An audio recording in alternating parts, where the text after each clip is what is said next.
Hello friends, welcome back to my channel to a new blog. তো বড়োদেরকে আমার অনেক প্রণাম এবং ছোটোদেরকে আমার অনেক শুভেচ্ছা জানিয়ে আমি এবছরের আমার সেকেন্ড ব্লগটা শুরু করছি। তো আশা করি সবাই ভালো আছো, সুস্থ আছো, আমরাও খুব খুব খুব ভালো আছি। আর আজকে দেখো এখন একটু বেরিয়েছি বাইরের দিকে যাব বলে, মানে অনেক দিনই হয়ে গেল বাবিকে তো পার্কের দিকে নিয়ে যাওয়া হয়নি ওই সাইডটা বাতাসের জন্য। তো ভাবলাম কি যে একটু তাহলে মা মেয়েতে একটু নিচ থেকে ঘুরেই আসি, আর মানে ওকেও একটু হাঁটানো হয়ে যাবে আর আমারও একটু হাঁটা হয়ে যাবে। তো সেই জন্য এই যে বেটিকে রেডি করে দিয়েছি। কোথায় যাবে ভাবি? বলো শর্মা খেতে, বলো বলো শর্মা খেতে। ওকে আমি জাস্ট একবার বলেছিলাম ভাবি চলো একটু যাবো বাইরের দিকে, আসার সময় শর্মা খাবো, আর ও তখন থেকে শুরু করেছে শর্মা খাবো শর্মা খাবো। তো ওই জন্য বলছে শর্মা খেতে। তো যাব আর এসে ওখান থেকে তারপর রান্না টান্না বসাবো, মানে এখন আর ইচ্ছে করছে না। অ্যাকচুয়ালি আমার দুপুর থেকে মাথাটা ভীষণই ব্যথা করছে, তো একটু ঠান্ডা ঠান্ডার মতোও লেগে গেছে। কদিন খুব আইসক্রিম খেয়েছি তো তার ফল এটা। তো চলো তাহলে এখন বাইরে মানে যাই আমরা রাস্তায়, তারপর গিয়ে কথা বলছি। মানে রাস্তাতে তো কথা বলতে পারবো না, কারণ ওকে আমি একা নিয়ে বেরোচ্ছি, মানে ওকে অনেক টেক কেয়ার করতে হবে। আর আমি হয়তো টুকটাক ভিডিও বানাবো, সেটাই তোমাদের সাথে শেয়ার করবো। চলো তাহলে। আর এই দেখো আমরা আন্ডার ক্রসিংয়ের মধ্যে চলে এসেছি। তোমাদেরকে সবসময় বলা হয় যে আন্ডার ক্রসিংটা অনেকটা লাগে, অনেকটা যেতে লাগে। তো আজকে তোমাদের সাথে এই ফার্স্ট টাইম আন্ডার ক্রসিংয়ের এটা শেয়ার করছি। তো আজকে আমি সিঁড়ি দিয়ে নামছি, যেহেতু বাবির গাড়ি নিয়ে আসেনি, হেঁটে হেঁটে যাবো, তাই ওই সাইড দিয়ে নামলাম। না হলে এদিকে যে ওই এগুলো আছে ঢালের মতো, সেখান দিয়েই যাই। আর এই যে এই আন্ডার ক্রসিংটা দেখেছো, এদিকে এতটা, তারপর আবার ওইদিকে আবার অতগুলো সিঁড়ি। তো তারপরে উঠে গিয়ে আমরা চলে এসেছি। তো দেখো এই যে আমি তোমাদেরকে দেখাচ্ছিলাম যে আমরা ওই পার্টটাতে থাকি, আর আমরা মানে এই যে রোডটার এপারে আমরা এসেছি এখন। মানে এটা হেঁটে হেঁটে ওই যে সিগন্যালগুলো দেখতে পাচ্ছ, ওই সিগন্যালটা ক্রস করে আবার ওদিক দিয়ে বাড়ি চলে যাবো। বাড়ি ঠিক না, মানে ওই একটু শর্মা খেতে বেরিয়েছিলাম, তো একটু শর্মা খাবো, মানে শর্মা নিয়ে নেবো আর কি। শর্মা নেবো আর একটা চা বা কফি। দেখো সিগন্যাল আছে কিন্তু আমি তো এখনো পর্যন্ত প্ল্যান করিনি যে চা কফি খাবো বলে, ভেবেছিলাম বাড়ি গিয়েই বানাবো। তারপরে না এসছি যখন তাহলে নিয়েই নি। তো এই দেখো গাড়ি এই দিক রোডটায় গাড়িটা বন্ধ আছে। চলো আমরা তাড়াতাড়ি চলে যাই, সিগন্যালটা ক্রস করে নিই। সিগন্যাল ক্রস করে চলে এসেছি দেখো। আর এখানে না একটা বড় রকমের টিভি মানে চলছে, হ্যাঁ এলইডি দেখাচ্ছে সব। কি খাচ্ছে ডিয়ার? আর বাবি ওটাই দেখছে এখানে দাঁড়িয়ে দাঁড়িয়ে। দেখো কি খাচ্ছে।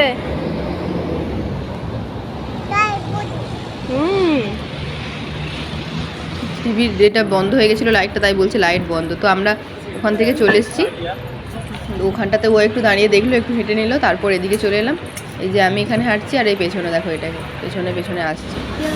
তারপরেই দেখো আমরা মানে আমাদের রুমটা ক্রস করে এসেছি। এই যে এখানে এই যে শর্মার দোকানটা, তো এখানে শর্মাটা অর্ডার দিলাম। তো ওদের একটু টাইম লাগে শর্মাটা বানাতে, 5 মিনিট মতো। তারপরে এদিকে কফির দোকানটাতে, মানে ওই সেম দোকানেরই অন্য সাইডটাতে কফির এটা, চা কফির এটা দিকটা আছে। তো ওই দিকটাতে এসেছি। তো কফি এখন অর্ডার দিয়েছি, তো ওর দেখো কফি বানাচ্ছে। কোথায় যাবে? লোক মারবে তো। চলো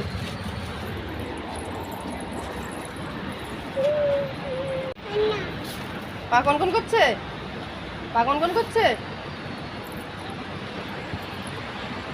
তার, এখন পা যন্ত্রণা শুরু হয়ে গেছে, ওই জন্য যাবে না, বসে গেছে এখানে।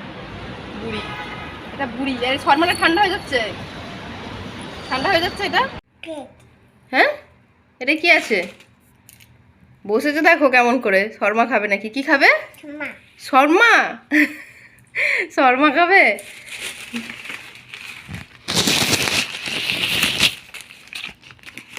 এই যে শর্মাটা নিয়ে চলে এসেছি, তারপর এই একটা প্লেট নিয়ে এলাম। আমি হলে একাই নিজেই খেয়ে নিতাম, কিন্তু ব্যাপারটা হচ্ছে যে ও খাবে যেহেতু, একটা ডিশ মানে ইয়ের মতো প্লেট না নিলে হবে না, মানে ফেলবে চারিদিকে। এই খাপটা ধরো, এই খাপটা ধরো, খাপটা জানো। হ্যাঁ এই যে এটা দিয়েছে, এটার দাম নিয়েছে তোমার ওই 6 দিরাম 25 পেরি।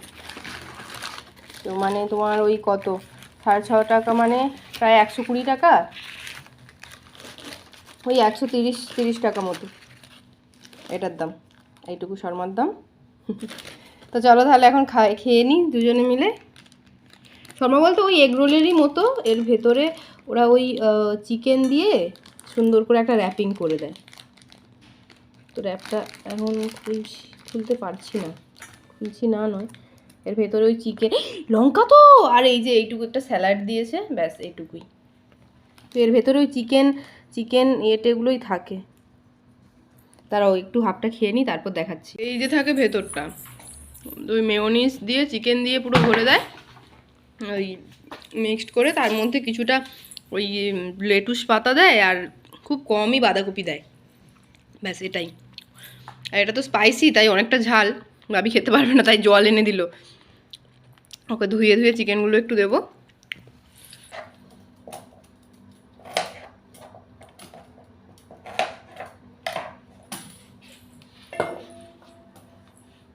তো দেখো বাজার থেকে আসার পর আমরা ওই ইয়ে করলাম, শর্মাটা খেলাম, আর বাবিকে তো আমি খাইয়ে নিয়ে গেছিলাম, তারপর আরেকটু খাবার বাকি ছিল, এসে ওকে খাওয়ালাম। তার জন্য ওই যে অত শর্মা করলো, শর্মাটা তেমন কিছু মানে খেলো না আর কি।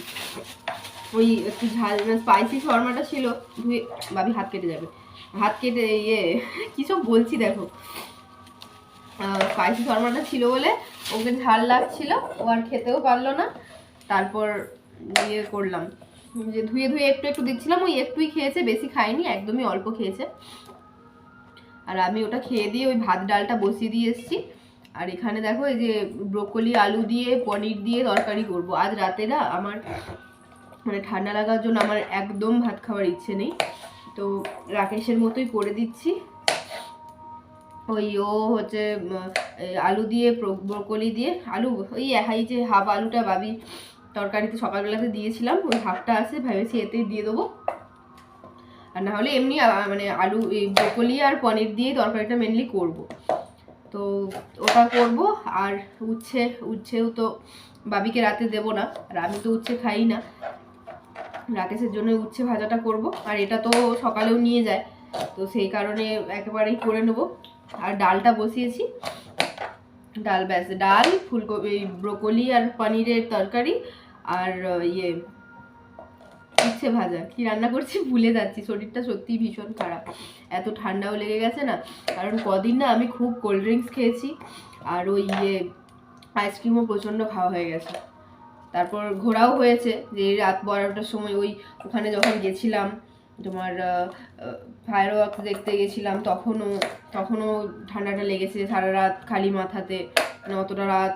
তারপর সেদিন আবার কি হয়েছিল বলো তো, আমরা ভেবেছিলাম কি বাসে আসবো, তো গিয়েছিলাম তো বাসে আসবো, আবার আসার সময় ভেবেছিলাম বাসে আসবো, কিন্তু সেদিনের কথাটা মানে ওই 2 ডিসেম্বরের কথাটা আমার যখন মনে হয়ে গেল যে না বাসে গেলে ওই ওরকমই আবার শরীর খারাপ আমার লাগতে পারে, কারণ বাসে এসে প্রচণ্ড পরিমাণে ভিড় হচ্ছিল, সাফোকেশন হবে। আর বাস তো রাস্তাতে এত পরিমাণে লোক, দেখেছো তো তোমরা নিশ্চয়ই ভিডিওটা, এত পরিমাণে লোক ছিল, আমি আর সেই রিস্কটা নিলাম না, কারণ ওই যেতে শরীর খারাপ করার ইচ্ছে বাপু আমার আর নেই, সেবারটাতে আমি খুব ভুগেছি। আর বাবি দেখো শুনছে চুপচাপ আমার কথা, আমি কি বলছি সাফোকেশন, বুঝো তুমি সাফোকেশন কি? সাফোকেশন মানে কি বলো, সাফোকেশন বলো। এখন মোটামুটি ও সব কথাই বলতে পারে, মানে ওকে আমি যেটুকু বলে দিই তো সবই বলতে পারে। ওকে যদি বলি ভাবি এটা বলো সেটা বলো, সবটাই বলে, কিন্তু ওটা আমার সামনে বলবে, কেউ যখন ফোনে কথা বলবে তাদের সাথে মোটেও ও কথা বলবে না। আর ব্রোকলিটা দেখেছো অনেকটাই বড়, পুরোটা তো লাগবে না। এই ব্রোকলিগুলো না কিনতে বড্ড বিরক্তি লাগে, দেখো ডাটাতে ভর্তি পুরো, মানে এটার ওয়েট কত হয়েছিল, এটার 812 গ্রাম ওয়েট হয়েছে, 5 টাকা না 4 টাকা 86 পয়সা, মানে ওই 5 টাকাই ধরো, 100 টাকা নিয়েছে এই একটা ব্রোকলি। এই এত বড় ব্রোকলিটা আমাদের দরকার ছিল 2 দিন, সমস্যা নেই, কিন্তু ডাটাটা বলেছে, রাকেশ বলেছিল যে এটা কেটে দিতে, বলছে না এটা পুরোটাই নিতে হবে। আমাদের ঠিক আছে চলো নিতে হবে, যখন নিয়েই নাও, 2 দিন ধরে খাওয়া হয়ে যাবে। আর ডাটাগুলো তো এই ব্রোকলির ডাটাগুলো মানে মোটামুটি সমস্যা হয় না, পট করে সিদ্ধও হয়ে যায়, আর এগুলো তরকারির সাথে দিয়ে দিলে খাওয়াও যায়। আমি ফেলেই দিই, এবারে এতটা ব্রোকলি তো ভীষণ গায়ে লাগে বাবু, এখানে সব কিছুটাই এতটাই মানে এক্সপেন্সিভ দাম দিয়ে কেনা না, বড্ড ফেলতে গায়ে লাগে।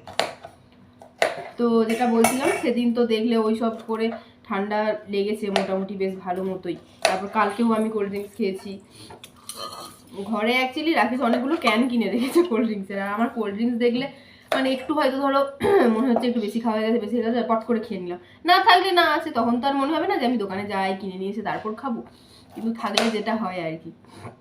তো ওই জন্য আমি রাকেশের ফুল স্লিভ জামাটা পরে বসে আছি, মানে এটা রাকেশেরই গেঞ্জি, যদি ও আমাকে বলেছিল একবার পরে নিতে, তখন বাড়িতে থাকতাম তখন আর পরা হয়নি। তো এখানে আজকে ওই বাজারে যাবো বলে ঠিক আছে পরে নিই, তারপর ঠিকই আছে দেখলাম। তো তো আর ও বাবি বাবি সব ফেলতে নেই তো, কেন ফেলো বলো, কেন চাবি নেই ফেলো। আর আমার বাবির নতুন জিজু হয়েছে, ওর জিজুর সাথে এখন খুব কথা বলে, সেও ওকে রায়সোনা রায়সোনা বলে, আর ও তাকে জিজু জিজু করতে থাকে। মানে আমার ননদের মেয়ের বিয়ে ঠিক হয়েছে মানে ডেট এখনো হয়নি, ডেটটা কিছুদিনের মধ্যেই হয়ে যাবে। তো ওর বিয়েতে আমরা যে সময়টাতে যাব ওই সময়টাতেই ওরও বিয়ের, মানে সেই সময়ই ও দেখে একটা ডেট করা হবে। আর ওর জন্য ও এখন খুব কথা বলছে তার সাথে, সেও কথা বলে ওর সাথে, আর ও কথা বলে। ছোট শালিকা তো, একমাত্র শালিকা আবার ছোট্ট শালিকা, ওর জন্য এখন খুব গল্প করে দুজনে। তো তোমাদের আগের ব্লগগুলো কেমন লেগেছে তোমরা আমাকে অবশ্যই কমেন্ট করে জানিও কিন্তু। হ্যাঁ, কারণ কি বলতো, আমি দেখেছি আমি অনেক কষ্ট করেই ব্লগ বানাই, কারণ বাচ্চা সামলে ব্লগ করা যারা করে তারাই জানে অনেকটাই সমস্যার মধ্যে দিয়ে ব্লগ আমাকে করতে হয়। যেহেতু রাকেশ এই ব্লগের ব্যাপারে আমাকে কোনো দিন কোনো হেল্প করে না, মানে ও করবেও না আমাকে, আমি এটুকু জানি। কারণ আমাকে বলছে কি তোমার 1000 সাবস্ক্রাইবার, আমি একদিন ওকে বলছি একটা জায়গাতে যাচ্ছি, যেতে যেতে বেশ ইয়েগুলো দেখছি, এখানে যে স্যালুনগুলো আছে না, তো ওই স্যালুনগুলো বেশ সুন্দর, ছিমছাম দারুণ, আমাদের ওখানে অনেক গ্রামের মতো না আর কি। তো এখানে তো যেতে গেলে তো এরকম স্যালুনেই যায়। তো ওকে আমি বললাম যে তুমি একদিন হয়তো চুল, সবাই দেখি তো ওরকম তার বড়েরা চুল কাটতে গেছে, এই করতে গেছে সেই করতে গেছে, ছবি তুলে নিয়ে এসে দিচ্ছে। তো ওকে আমি বললাম যে তুমি আমাকে একদিন করে নিয়ে এসে দাও না, বলছে হ্যাঁ তোমাকে করে দেবো, তোমার আগে 1000 সাবস্ক্রাইবার হোক। তো আমি বলছি দেখো তুমি যদি আমাকে এরকম বলো 1000 সাবস্ক্রাইবার হোক তাহলে করে দেবো, তো আগে তো করো না, তো সব কিছু নিয়েই তো হবে। তো তোমরাই বলো এরকম যদি করে হয় কোনো দিন, তো তোমরা ফটাফট 1000 সাবস্ক্রাইবার করে দাও, আমার ভিডিওগুলোকে লাইক করে সাবস্ক্রাইব করো আমার চ্যানেলটাকে। ভুল ভাল বকে যাচ্ছি কিন্তু আমাকে ক্ষমা করো, কিন্তু এক্সাইটমেন্টে আমি অনেক সময় এরকম বলে থাকি। তো চলো হয়ে গেল আমার কাটাকুটি, আমি এখন চলো রান্নাটা করি। আর তোমাদেরকে এখন টাটা, আমি আজকের আর ব্লগটা বেশি বাড়াচ্ছি না, তো এখানে ব্লগটা এন্ড করছি। কেমন লাগলো জানিও। আমরা আজকে ব্লগটাতে না তেমন কিছুই নেই জানো তো, সারা এই যে বিকেলবেলা হঠাৎ করে একটু মনে হলো মানে বাইরে বেরোবো, তো বেরিয়ে গেলাম, একটু ঘুরে টুরে এসে মোটামুটি একটু ফ্রেশ লাগছে, আর তখন মনে হলো যে একটু ব্লগটা করি, এই করে নিলাম, ব্যাস এটুকুই। তো ভালো লাগলে লাইক কমেন্ট শেয়ার করো, আমার চ্যানেলে নতুন হয়ে থাকলে সাবস্ক্রাইব করো। টাটা, আবার দেখা হবে নতুন অন্য কোনো একটা ব্লগে, ততক্ষণ সবাই ভালো থেকো সুস্থ থেকো, বাই।